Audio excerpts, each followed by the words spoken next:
राधे राधे महाराज जी। महाराज जी, मैं एक सरकारी कॉलेज में प्रोफेसर के पद पर कार्यरत हूँ।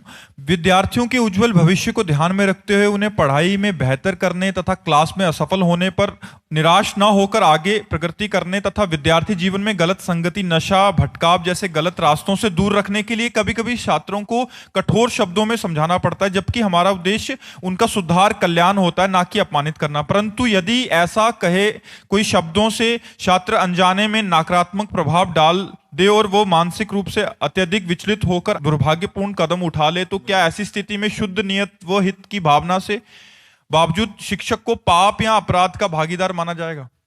अब जैसे हमारा कोई शिष्य गलत आचरण की तरफ जा रहा है तो हमारी इच्छा है कि अध्यात्म में उन्नति को प्राप्त हो, अच्छा महात्मा बने, उसके लिए हम उसको कठोर शब्दों से बोलते हैं। जब वो गलत आचरण में तनिक भी कदम रखता है तो उसके कदम को वहीं से रोक करके और उसको इतना भय आंतरिक और बाहर तो सत्मार्ग पर चले।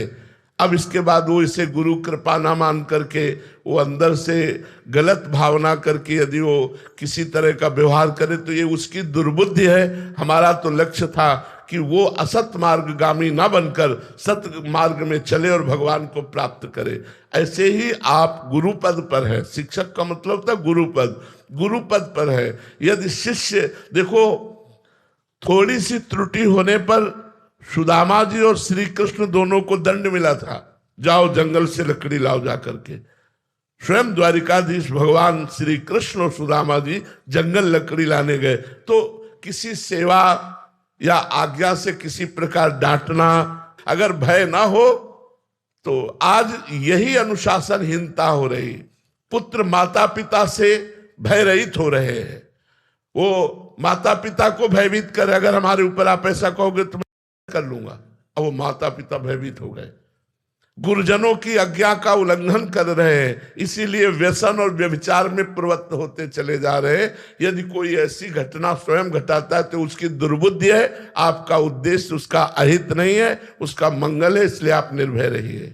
महाराज जी, बहुत कठिन हो गया है आजकल, मतलब शिक्षकों को भी बच्चों को पढ़ाने के लिए जो एक शासन बहुत कठिन हो गया है। इतना कठिन हो गया है कि 4 विद्यार्थी मिलकर शिक्षक को पीट रहे हैं, घर वाले मिलकर के उसके ऊपर मुकदमा दर्ज कर रहे हैं। ये बहुत ही नादानी है। हाँ, हम ये जरूर निंदा करते हैं उन शिक्षकों की जो पशुवत आचरण करते हैं।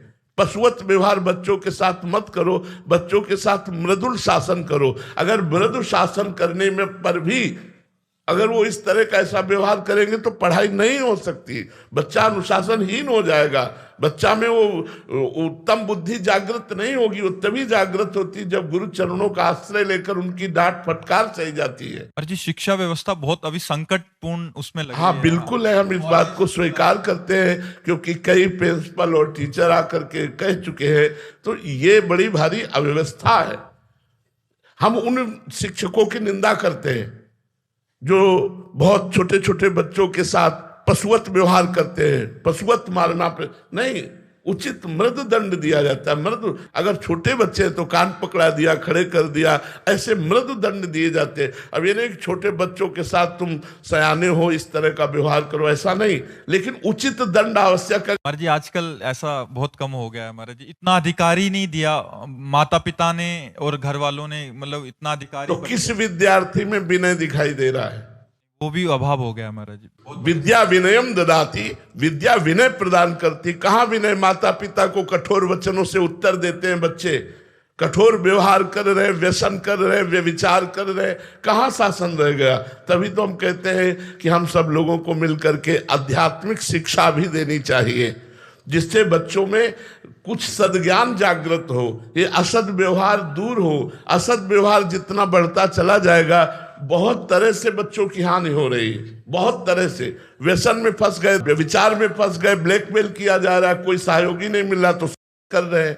कई तरह से बच्चों की हानि हो रही है। हम चाहते हैं माता पिता मिलकर, शिक्षक मिलकर और अपने संतजन मिलकर अपने समाज के नवीन ये उज्जवल भविष्य हैं भारत के, इनको संभालने की चेष्टा की जाए। कि बात मानने का मन भी होता है और उत्साह भी आता है कि नाम जप करेंगे, ये करेंगे, बट फिर भी मन महाराज जी फिर वहीं गिरा देता है। फिर ऐसी स्थिति नहीं, इसमें हठ काम करता है, हठ काम करता है। हठ पूर्वक जब किया जाता है, दृढ़ता हठ पूर्वक करने पर आती है। देखो, जब हम अभ्यास करते हैं तो हमारा मन निश्चित लग जाता है, भगवान में निश्चित लग जाता है। अभ्यास तो कीजिए। अतिशय रगड़ करे जो कोई, अनल प्रगट चंदन ते होई। चंदन शीतल होता है, लेकिन अतिशय रगड़ करो तो अग्नि पैदा हो जाएगी। जबान से राधा राधा राधा राधा ज्ञानाग्नि प्रकट हो जाएगी, समस्त कर्म संस्कारों को भस्म कर देगी और भगवत साक्षात्कार करा देगी। लेकिन लगे रहना पड़ेगा, दृढ़ता लानी पड़ेगी। अपने आप भजन हो ये तो सिद्धों का होता है, साधकों का थोड़ी होता है। अपने को तो लगे रहना, राधा राधा राधा राधा राधा लगे रहना है। शरीर से कार्य करना है, कायर बन के नहीं बैठना, और मुख से नाम जप करना है, हृदय से भगवत आश्रित हो जाना है। सब आनंद ही आनंद है। जो दुख और विपत्ति आवे उसे सह जाना है, सहकर आगे निकलना है। बड़ा आनंदमय मनुष्य जीवन है, हम यदि अध्यात्म को स्वीकार करें तब। नहीं तो मन भोगों को स्वीकार करता है, भजन को नहीं। भजन जबरदस्ती कराना पड़ता है। और जी, साधक के हृदय में एक ऐसी मान्यता रहती है कि ऐसी कोई कृपा होगी कि झटका लगेगा और मतलब हमारा नाम चलने कभी नहीं होगी। ये उन्हीं के ऊपर होती है जो पूर्व में भजन किए हैं और भूल में आ गए, भ्रमित हो गए, कहीं फिसल गए, तो ऐसा झटका लगा कि वो जहां थे वहां से ऊपर उठ गए। या एकदम जो संसार में है उसको संत संग मिला और वो चल दिए, और जो सत्संग करते हुए विषय भोगों में लगे हुए हैं, मनमानी आचरण करते हैं, सोचते कभी कृपा होगी तो निकल जाएंगे, असंभव। भगवान ऐसे कायरों पर कृपा नहीं करते। जो दृढ़ता पूर्वक प्रयास करते हैं पर असफल हैं, उन पर कृपा होती है, उन पर कृपा उठाकर उसको चलाती है। जो कायर पुरुष ऐसे आलसी प्रमादी ऐसे नहीं, ऐसे नहीं है, कृपा ऐसे नहीं होती। हम दृढ़ता पूर्वक लगे हैं लेकिन असफल हैं। अब कृपा आपको उठाएगी, अब कृपा आपको सफलता प्रदान करेगी। आप लग ही नहीं रहे, भोगों में लग रहे हो, बोले हो जाएगा सब श्री जी की कृपा से, तो दुर्गति हो जाएगी। हमारी बात मान लो, ऐसे नहीं होता कि केवल कृपा की बात की और मनमानी आचरण किए, ऐसा नहीं होता। इसीलिए भगवान ने गीता में स्वयं आदेश किया, भागवत में 11 स्कंद में स्वयं आदेश किया, शास्त्र रूप संत रूपों से स्वयं आदेश कर रहे हैं। अगर हम उनके द्वारा बताए हुए साधन पथ पर नहीं चलेंगे तो कृपा का अनुभव तो होगा ही नहीं, कभी नहीं होगा। और लोग ऐसे ही प्रमादी जीवन बिताना चाहते हैं कि हम भोगों को भोगें और कृपा आवे और हम निकुंज चले जाएं, वैकुंठ चले जाएं। ऐसा नहीं है।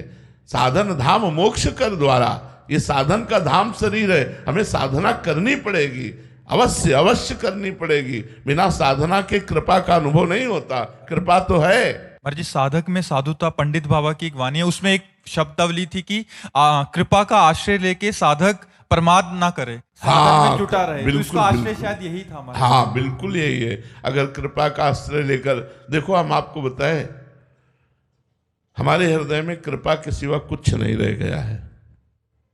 हम असली बात तुम्हें बता रहे हैं, कृपा के सिवा कुछ नहीं रह गया है।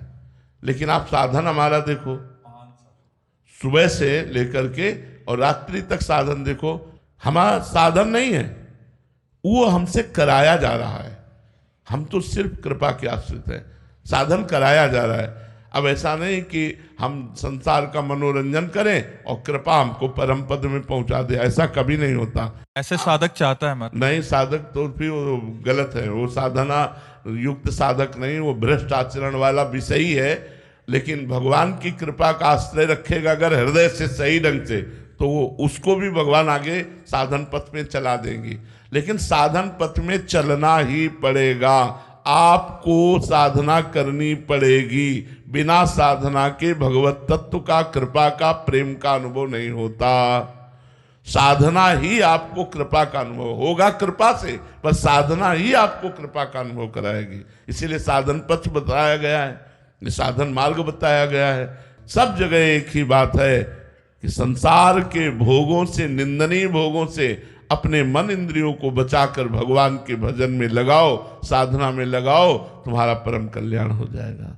धर्मयुक्त विषयों का भोग करो, गृहस्थ हो, धर्मयुक्त विषयों का सेवन करो। भगवत प्राप्ति कोई कठिन नहीं है। आप लोगों के दिमाग में लगता है भगवत प्राप्ति कोई बहुत कठिन वस्तु है। कठिन है निंदनीय भोगों का त्याग करना। जैसे आप गृहस्थ हो, आप नियम ले लो, मैं अधर्म का पैसा स्वीकार नहीं करूंगा, धर्मयुक्त पैसे की नमक रोटी खाऊंगा, उसी से अपने परिवार को चलाऊंगा। मैं कभी पराई स्त्री का स्पर्श भी नहीं करूंगा काम भाव से, अपनी पत्नी से मैं अनुराग रखूंगा, मैं अपने परिवार को धर्मयुक्त से सेवन करते हुए और ये भावना रखूंगा, नाथ सकल संपदा तुम्हारी, मैं सेवक समेत सुत नारी, और नाम जप करूंगा। अब जो एक संत की गति होगी वही आपकी गति होगी। पर ऐसा नहीं हो पाता, मनमानी आचरण होते हैं, फिर वो बात नहीं बनती। मनमानी आचरण चाहे गृहस्थ हो चाहे विरक्त हो, अगर ऐसा करेगा तो भगवत मार्ग से विमुख हो जाएगा, भ्रष्ट हो जाएगा। जी क्या सारे साधकों की ऐसे होता है कि कभी तो बहुत उत्साह होता है भजन का, फिर कभी एकदम मंद हो जाता है? हाँ, ऐसा होता है, ऐसा होता है, सबके हृदय में होता है। कबहू तो थोरो भजन, कबहू होत विशाल, मन को धीरज छुटे नहीं, गाहे न दूजी चाल। जिस समय भजन में मन नहीं लग रहा है उस समय चाहे सो जाओ, पर गंदे पुरुषों का संग मत करो, गंदी आदतों वाली कोई क्रियाएं न करो। थोड़ी देर के लिए तमोगुण आया है, वो चला जाएगा, जहां सत्वगुण आया फिर भजन में रति हो जाएगी। तो कभी कभी ऐसा होता है कि मन एकदम भोगों की तरफ उतावला हो जाता है, भजन में मन नहीं लगता है, एक अशांति सी आ जाती है। उस समय सत्संग सुनो, तुरंत रजोगुण और तमोगुण का नाश होकर के सतोगुण बढ़ेगा। नाम कीर्तन करने लगो, राधा राधा, मन नहीं लग रहा, लेकिन नाम बिल्कुल मन ना लगे तो सो जाओ, पर गलत आचरण मत करो, गलत संग ना करो, तो थोड़ी देर के बाद टिकाऊ नहीं है। आगमा पाइनो अनित्यास है, ये जितना भी है ये आगमा पाइनो, आने जाने वाले हैं। सतोगुण आया, तमोगुण आया, रजोगुण आया, जहां तमोगुण हटा, रजोगुण हटा और सतोगुण आया तो फिर भजन में मन लग जाएगा। कबहू तो थोड़ो भजन, कबहू होत विशाल, मन को धीरज छुटे नहीं, गाहे न दूजी चाल। संसार की आसक्ति वाले खेल ना खेलने लगे, फिर तो टिकाऊ हो जाएगा तमोगुण, रजोगुण और सतोगुण गुप्त रहेगा। अगर हम बचा ले गए अपने को तो सतोगुण फिर आगे बढ़ा देगा। जी तमोगुण जनित जो भजन में शिथिलता आती है और एक अपराध जनित शिथिलता आती है, दोनों में क्या अंतर है? अंतर यह है कि तमोगुणित जो शिथिलता आएगी वो थोड़े ही समय में परिवर्तित होकर वो भजन करने लगेगा, लेकिन अपराध जनित शिथिलता आएगी तो जब तक अपराध मुक्त नहीं होगा तब तक उसका भजन नहीं बन सकता। अंदर संकेत मिलते हैं ऐसे? हाँ, अपराध जनित जो भजन में उसमें जलन होती है, अशांति होती है। हाँ, जो तमोगुण जनित होती तो उसे समझ में नहीं आता, निद्रा, प्रमाद, आलस्य ये चीजें लगेंगी, लेकिन उसकी भजन प्रियता बनी रहेगी। तमोगुण है, भजन नहीं हो रहा, लेकिन भजन प्रियता कि हमसे भजन नहीं हो रहा, भजन प्रियता बनी रहेगी और थोड़ी देर में वो भजन प्रियता जागृत हो जाएगी। लेकिन अपराधी की भजन प्रियता ही खत्म हो जाएगी और भोग प्रियता और जलन और अशांति, एक चित्त में बहुत तरह के व्यवधान उपस्थित हो जाएंगे, और वो जब तक अपराध मार्जन नहीं होगा तब तक उसका भजन नहीं होगा। पर जी बहुत से साधक ऐसे आते हैं क्योंकि एकदम भजन की शिथिलता आ जाती है तो फिर क्यों अपराध बन गया, समझ भी नहीं आ रहा कि तमोगुण जनित मतलब शिथिलता है या मतलब तमोगुण जनित 2-3 घंटा 4 घंटा, इसके आगे नहीं। और 2-3 दिन तक अगर लगातार ऐसा अपराध, या तो 2 दिन 3 दिन तक, या तो भोजन अशुद्ध हो गया 2-3 दिन, और अगर इससे भी ज्यादा चलता है तो अपराध। तो महाराज जी क्या करें उस समय? हमें क्योंकि गुरुजनों तक पहुंचनी है कि हम पहुंच पाए, और मतलब 2-3 दिन तक समझ नहीं आ रहा, तो उस समय साधक क्या? देखो, जैसे तमोगुण बढ़ रहा है, हमको लग रहा है हमारे भजन में शिथिलता हो रही, उपवास एक दवा है। तुरंत उपवास करो, उपवास करते ही सत्वगुण आ जाएगा। हाँ, जो भोजन जनित या तमोगुण जनित भजन में कमी हो रही, उपवास से तुरंत ठीक हो जाएगा। 24 घंटे का उपवास, 12 घंटे का उपवास, जैसे आपको लगे उपवास करो, जल है, फल है, इससे काम चला लो, तो आप देखो आप सत्वगुण आ जाएगा। अगर इस पर भी भजन नहीं हो रहा तो आपका अपराध है, आप चिंतन करो, किसी न किसी संत महापुरुष के प्रति, कोई न कोई भक्त वैष्णव के प्रति आपकी गलत बात निकल गई, निंदा सुन ली या निंदा कर दी, और अगर आपको जानकारी लगती है कि हमारे द्वारा ऐसा हुआ तो उस संत महापुरुष के चरणों में जाकर नमन करो, क्षमा याचना करो। अगर वो उनकी प्राप्ति नहीं हो पा रही, वो बहुत दूर हैं, तो मन से प्रार्थना करो, भगवान से प्रार्थना करो, तो शांति मिल सकती है। अरे जी आपने एक बार परिक्रमा भी एक साधन बताया था कि परिक्रमा कर लो। रोग के अनुसार है, बुखार एक तरह का थोड़ी होता है, कई तरह के बुखार होते हैं, कई तरह के टेबलेट होते हैं, तो सबको एक ही बात थोड़ी होती है।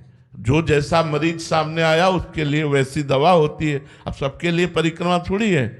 आप मान लो कोई ऐसा वृद्ध है, कोई ऐसा है, मान लो वृंदावन नहीं आ पा रहा है, अब वो कैसे कैसे वृंदावन की परिक्रमा, तो आप वही मन से चिंतन करो, हे विश्व के समस्त व्यक्त अव्यक्त महापुरुषों, हे भगवान के परम प्रेमी भक्तजनों, मेरे से जाने अनजाने में यदि अपराध बन गया हो तो नाथ आप भगवत स्वरूप हैं, आप क्षमा करो, प्रभु क्षमा करो।